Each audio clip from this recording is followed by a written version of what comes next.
इतनो तन द्विज सहस, सत बरे हो सहित परिवार। मैं तुम्हारे संकल्प लगी, जिनहि कर बीजवनार। यही विधि भूप कष्ट अति थोरे, होई हाई सकल विप्र बस तोरे। करी हाई विप्र होम मख सेवा, तेहि प्रसंग सहज बस देवा। कपटी मुनि राजा प्रताप भानु से कहता है कि राजन, तुम नित्य नए 1,00,000 ब्राह्मणों को उनके कुटुंब से निमित्त करना, और मैं तुम्हारे संकल्प के अनुसार 1 साल तक प्रतिदिन भोजन बना दिया करूँगा। इस प्रकार बहुत ही थोड़े परिश्रम से सब ब्राह्मण तुम्हारे वश में हो जाएंगे।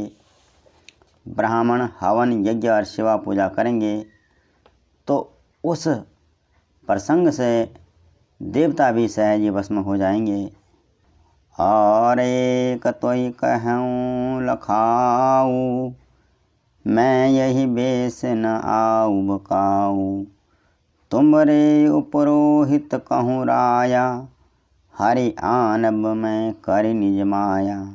और मैं एक और पहचान तुमको बताए देता हूँ कि मैं इस रूप में नहीं आऊँगा। राजन, मैं अपनी माया से, अपने बल से तुम्हारे पुरोहित को हर लाऊंगा। तप बल तेहि करी आप समाना, रखी हूँ यहाँ बरस परवाना। मैं धरिता सुबेश सुनु राजा, सब विधि तोर संवारव काजा। तप के बल से उससे अपने समान बनाकर 1 वर्ष तक यहाँ अपने आश्रम रखूँगा। और हे राजन सुनो, मैं उसका रूप बना करके सब प्रकार से तुम्हारा काम सिद्ध करूँगा। गए निशि बहुत सयन अब कीजे, मोहि तोहि भूप भेंट दिन तीजे। मैं तप बल तोहि तुरग समेता, पहुँचे हम सोवतहि निकेता। राजन, रात बहुत बीत गई, अब सो जाओ। आज से तीसरे दिन मुझसे तुम्हारी भेंट होगी। अपने तप के बल से मैं घोड़े से ही तुमको सोते ही तुम्हारे घर में पहुंचा दूंगा। मैं आऊब सोई बेसुधरी, पही जाने हो तब मोह। जब एकांत बोलाई सब, कथा सुनाऊं तो। मैं वही तुम्हारे पुरोहित का आशा वेश धार कर आऊँगा। जब एकांत में तुमको बुलाकर मैं सब कथा सुनाऊंगा, तब तुम मुझे पहचान लेना। शयन केन नृप आय सुमानी, आसन जाई बैठ छैल ज्ञानी। शमित भूप निंद्रा अति आई, सो किमि सो सोच अधिकाई। राजा ने आज्ञा मानकर शयन किया और वह कपटी ज्ञानी आसन पर जा बैठा। राजा थका हुआ था। थकावट की वजह से उसे खूब गहरी नींद आ गई, पर वह कपटी कैसे सोता, उससे तो बहुत चिंता हो रही थी। काल के तो निशिचरत आवा, जेहि सुकर होई निरपाही बुलावा। परम मित्रता पस निरपकेरा, जानई सो अति कपट घनेरा। उसी समय वहाँ काल केतु नाम का राक्षस आया, जिसने सुअर का रूप धर करके राजा को भटकाया था। वह तपस्वी राजा का बड़ा मित्र था, यानी जो कपटी मुनि बना हुआ था उसका बड़ा मित्र था ये काल केतु राक्षस। और खूब अच्छी तरह के छल प्रपंच को जानता था। तेहि के सत सुत अरु 10 भाई, खल अति अजय देवा दुखदाई। प्रथम ही भूप समर सब मारे, विप्रशंत सुर देखी दुखारे। इस काल केतु नाम के राक्षस के 100 पुत्र और 10 भाई थे, जो बड़े ही दुष्ट थे, किसी से न जीते जाने वाले और देवताओं को दुख देने वाले थे। ब्राह्मणों, संतों और देवताओं को दुखी दे करके राजा प्रताप भानु ने उन सबको पहले ही युद्ध में मार डाला था। तेहि खल पाछिल बयरु संभारा, तापस नृप मिली मंत्र विचारा। चेहि पूछय हो सोई रचैन उपाई, जेहि पूछय सोई रचैन उपाऊ। भावी बस न जान क छुराऊ। उस दुष्ट काल केतु राक्षस ने पिछला बैर याद करके कपटी राजा से मिलकर षड्यंत्र रचा और जिस प्रकार अपने इस प्रताप भानु जो इनका शत्रु था उसका नाश हो वही उपाय रचा। भावी वश राजा प्रताप भानु कुछ भी ये सब न समझ सका। रिपु तेजसी अकेल अपि, लघु करी गनिय न ताहु। आजहूँ देत दुख रवि, शशि सिर अवशेषित राव। तेजस्वी शत्रु अकेला भी हो तो भी उसे छोटा नहीं समझना चाहिए। जिसका सिर मात्र बचा था वह राव आज भी सूर्य और चंद्रमा को दुख देता ही है। तापस नृप निज सखा ही निहारी, हरस मिले वो उठी भय वो सुखारी। मित्र ही कई सब कथा सुनाई, जातु दान बोला सुख पाई।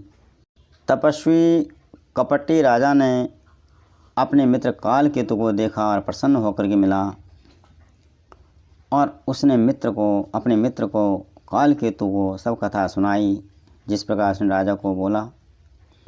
तब राक्षस आनंदित होकर बोला, अब साध्यं रूप सुनहु नरेशा, जो तुम केन मोर उपदेशा। परिहरि सोच रहु तुम सोई, बिनु औषधि व्याधि बिति कोई। राजन सुनो, जब तुमने मेरे कहने के अनुसार इतना काम कर ही लिया तो अब मैंने शत्रु को काबू में कर ही लिया, ये समझो। अब तुम चिंता त्याग करके रहो। विधाता ने बिना दवा के ही रोग का नाश कर दिया, रोग को दूर कर दिया। कुल समेत रिपु मूल बहाई, चौथे दिवस मिलब में आई। तापस निपहि बहुत परितोषी, चला महाकपटी अति रोषी। अपने दुश्मन को उसके परिवार सहित जड़मूल से उखाड़कर आज से चौथे दिन में तुमसे आ मिलूँगा। इस प्रकार तपस्वी राजा को काल केतु राक्षस ने खूब दिलासा दिया और वह मायावी और अत्यंत क्रोधी राक्षस चला। भानु प्रताप ही बाजू समेता, पहुँचाए सी छन माज निकेता। नृपहि नारी पहि शयन कराई, हय ग्रह बांध सी बाजी बनाई। उसने प्रताप भानु राजा को घोड़े सहित क्षण भर में राजा के महल में पहुंचा दिया। राजा को रानी के पास ही सुलवा दिया और घोड़े को अच्छी तरह से घुड़साल में बांध दिया। राजा के उपरोहित ही हरि ले गयऊ बहोर, लहरा की सी गिर खो हमऊ, माया करी मति भोर। फिर वहाँ राजा के महल से राजा के पुरोहित को उठाकर ले गया और माया से उस पुरोहित की बुद्धि को भ्रम में डाल करके उसने पुरोहित को पहाड़ की खो में जाके छुपा लिया, रख लिया। आप बिरचे उपरोहित रूपा परे उजाई ते ही सेज अनुपा जाग्यो निर्भये बिहाना देखी भवन अति अचरजुमाना। और वह कालकेतु राक्षस राजा के पुरोहित का रूप बना करके उसकी सुंदर सेज पर जा लेटा। राजा सवेरा होने से पहले ही जागा और अपना घर देखकर उसको बड़ा आश्चर्य हुआ। मुनि महिमा मन महु अनुमानी उठे वो गवाही जही जान न रानी कानन गयऊ बाज चढ़ते ही पुर नर नारी न जाने के। मन में मुनि का महिमा का अनुमान करके राजा धीरे से उठा जिससे रानी न जग पावे। फिर उसी घोड़े पर चढ़कर वन को चला गया। नगर के किसी भी स्त्री पुरुष ने नहीं जाना कि राजा आ गए हैं। गए जाम जुग भूपति आवा घर घर उत्सव बाज बधावा पुरोहित ही देख जब राजा चकित बिलोक सुमिर सोई काजा। दोपहर बीत जाने पर राजा जंगल से घर आया। राजा को देख करके घर घर उत्सव होने लगे और बधावा बजने लगे कि राजा आ गए हैं। जब राजा ने पुरोहित को देखा तब वह अपने उस कपटी मुनि के द्वारा की हुई बातों का स्मरण करके उससे आश्चर्य से देखने लगा। जुग सम निर्पही गए दिन तीनी कपटी मुनि पद रहमति लीनी समय जानी उपरोहित आवा निर्पही मते सब कई समुझावा। राजा को 3 दिन 3 युग के समान बीते। राजा की बुद्धि कपटी मुनि के चरणों में लगी रही। निश्चित समय जानकर पुरोहित बना हुआ कालकेतु राक्षस आया और राजा के साथ की हुई गुप्त सलाह के अनुसार उसने अपने सब विचार उससे समझाकर कह दिए। निरपहर से वो पहचानी गुरु ब्रह्म बस रहा नचे बरे तुरत सत सहस बर विप्र कुटुंब समेत। संकेत के अनुसार गुरु को अपने पुरोहित के रूप में पहचान कर राजा प्रसन्न हुआ। भ्रम वसु से चेत न रहा कि यह तापस मुनि है या कालकेतु राक्षस। राजा ने तुरंत ही 1 लाख उत्तम ब्राह्मणों को कुटुंब सहित निमंत्रण भिजवा दिया। जय श्री राम।